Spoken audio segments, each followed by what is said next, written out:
भीमसेन और हिडिंबा का विवाह, घटोत्कच जन्म। वैशंपायन जी कहते हैं, जन्मेजय राक्षसी को पीछे आते देखकर भीमसेन ने कहा, हिडिंबे, मैं जानता हूं कि राक्षस मोहिनी माया के सहारे पहले वैर का बदला लेते हैं, इसलिए जा तू भी अपने भाई का रास्ता नाप। युधिष्ठिर ने कहा, राम राम, क्रोधवश होकर भी स्त्री पर हाथ नहीं छोड़ना चाहिए। हमारे शरीर की रक्षा से भी बढ़कर धर्म की रक्षा है, तुम धर्म की रक्षा करो। जब इसके भाई को तुमने मार डाला तब ये हम लोगों का क्या बिगाड़ सकती है। इसके बाद हिडिंबा कुंती और युधिष्ठिर को प्रणाम करके हाथ जोड़कर कुंती से बोली, आर्य, आप जानती हैं कि स्त्रियों को कामदेव की पीड़ा कितनी दुस्सह होती है। मैं आपके पुत्र के कारण बहुत देर से व्यथित हो रही हूँ, अब मुझे सुख मिलना चाहिए। मैं अपने सगे संबंधी, कुटुंबी और धर्म को तिलांजलि देकर आपके पुत्र को पति के रूप में वरण करती हूँ। मैं आप और आपके पुत्र दोनों की स्वीकृति प्राप्त करने योग्य हूँ। यदि आप लोग मुझे स्वीकार न करेंगे तो मैं अपने प्राण त्याग दूंगी। ये बात मैं सत्य सत्य शपथ पूर्वक कहती हूँ, आप मुझ पर कृपा कीजिए। मैं मूढ़, भक्त या सेवक जो कुछ हूँ आपकी हूँ। मैं आपके पुत्र को लेकर जाऊंगी और थोड़े ही दिनों में लौट आऊंगी। आप मेरा विश्वास कीजिए। जब आप लोग याद करेंगे मैं आ जाऊंगी, आप जहां कहेंगे पहुंचा दूंगी। बड़ी से बड़ी कठिनाई और आपत्ति के समय मैं आप लोगों को बचाऊंगी। आप लोग कहीं जल्दी पहुंचना चाहेंगे तो मैं पीठ पर ढोकर शीघ्र से शीघ्र पहुंचा दूंगी। जो आपातकाल में भी अपने धर्म की रक्षा करता है वह श्रेष्ठ धर्मात्मा है। युधिष्ठिर ने कहा, हिडिंबे, तुम्हारा कहना ठीक है, सत्य का कभी उल्लंघन मत करना। प्रतिदिन सूर्यास्त के पूर्व तक तुम पवित्र होकर भीमसेन की सेवा में रह सकती हो। भीमसेन दिन भर तुम्हारे साथ रहेंगे। सायंकाल होते ही तुम इन्हें मेरे पास पहुंचा देना।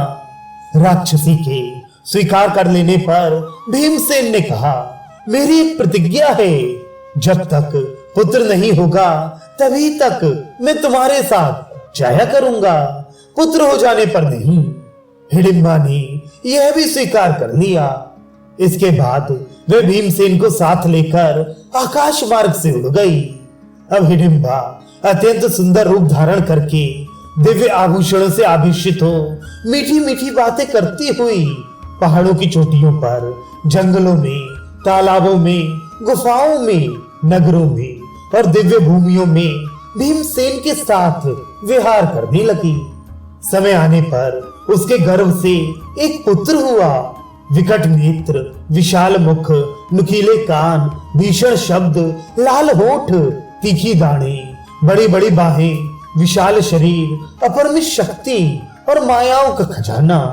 वे क्षण भर में ही बड़े बड़े राक्षसों से भी बढ़ गया और तत्काल ही जवान, सर्वास्त्रविद और वीर हो गया। जन्मेजय, राक्षसियां तुरंत गर्भ धारण कर लेती, बच्चा पैदा कर देती और चाहे जैसा रूप बना लेती हैं। हिडिंबा के बालक के सिर पर बाल नहीं थे। उसने धनुष धारण किए माता पिता के पास आकर प्रणाम किया। माता पिता ने उसके घट अर्थात सिर को उत्कच यानी केशहीन देखकर उसका घटोत्कच नाम रख दिया। घटोत्कच पांडवों के प्रति बड़ी ही श्रद्धा और प्रेम रखता और वे भी उसके प्रति बड़ा स्नेह रखते। हिडिंबा ने सोचा कि अब भीमसेन की प्रतिज्ञा का समय पूरा हो गया, इसलिए वह वहां से चली गई। घटोत्कच ने माता कुंती और पांडवों को नमस्कार करके कहा, आप लोग हमारे पूजनीय हैं, आप निसंकोच बतलाइए कि मैं आपकी क्या सेवा करूं। कुंती ने कहा, बेटा, तू कुरु वंश में उत्पन्न हुआ है और स्वयं भीमसेन के समान है। इन पांचों के पुत्रों में तू सबसे बड़ा है, इसलिए समय पर इनकी सहायता करना। कुंती के इस प्रकार कहने पर घटोत्कच ने कहा, मैं रावण और इंद्रजित के समान पराक्रमी तथा विशालकाय हूं। जब आप लोगों को कोई आवश्यकता हो तो मेरा स्मरण करें, मैं आ जाऊंगा। ये कहकर उसने उत्तर की ओर प्रस्थान किया। जन्मेजय, देवराज इंद्र ने कर्ण की अशक्ति का आघात सहन करने के लिए घटोत्कच को उत्पन्न किया था। वैशंपायन जी कहते हैं, जन्मेजय, आगे चलकर पांडवों ने सिर पर जटाएं रख ली और वृक्षों की छाल तथा मृगचर्म पहन लिए। इस प्रकार तपस्वियों का वेश धारण करके वे अपनी माता के साथ विचरने लगे। कहीं कहीं माता को पीठ पर चढ़ा लेते और कहीं धीरे धीरे मौज से चलते। एक बार वे शास्त्रों के स्वाध्याय में लग रहे थे। उसी समय भगवान श्री वेद व्यास उनके पास आए। उन्होंने उठकर व्यास जी के चरणों में प्रणाम किया। व्यास जी ने कहा, युधिष्ठिर, मुझे तुम लोगों की यह विपत्ति पहले ही मालूम हो गई थी। मैं जानता था कि दुर्योधन आदि ने अन्याय करके तुम्हें राजधानी से निर्वासित कर दिया है। मैं तुम लोगों का हित करने के लिए ही आया हूं। तुम इस विषादमयी परिस्थिति से दुखी मत होना। ये सब तुम्हारे सुख के लिए ही हो रहा है। इसमें संदेह नहीं कि मेरे लिए तुम लोग और धृतराष्ट्र के लड़के समान ही हैं। फिर भी तुम लोगों की दीनता और बचपन देखकर अधिक स्नेह होता है। इसलिए मैं तुम्हारे हित की बात कहता हूँ। यहाँ से पास ही एक बड़ा रमणीय नगर है।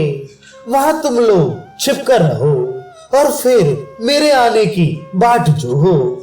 पांडवों को इस प्रकार आश्वासन देकर और उन्हें साथ लेकर वे एक चक्रा नगरी की ओर चले। वहां पहुंचकर उन्होंने कुंती से कहा, कल्याणी, तुम्हारे पुत्र युधिष्ठिर बड़े धर्मात्मा हैं। ये धर्म के अनुसार सारी पृथ्वी जीतकर समस्त राजाओं पर शासन करेंगे। तुम्हारे और माद्री के सभी पुत्र महारथी होंगे और अपने राज्य में बड़ी प्रसन्नता के साथ जीवन निर्वाह करेंगे। ये लोग राजसूय, अश्वमेध आदि बड़े बड़े यज्ञ करेंगे।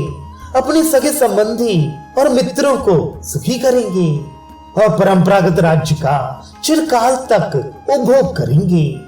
व्यास जी ने इस प्रकार कहकर कुंती और पांडवों को एक ब्राह्मण के घर में ठहरा दिया और जाते जाते कहा, 1 महीने तक मेरी बाट जोना, मैं फिर आऊंगा।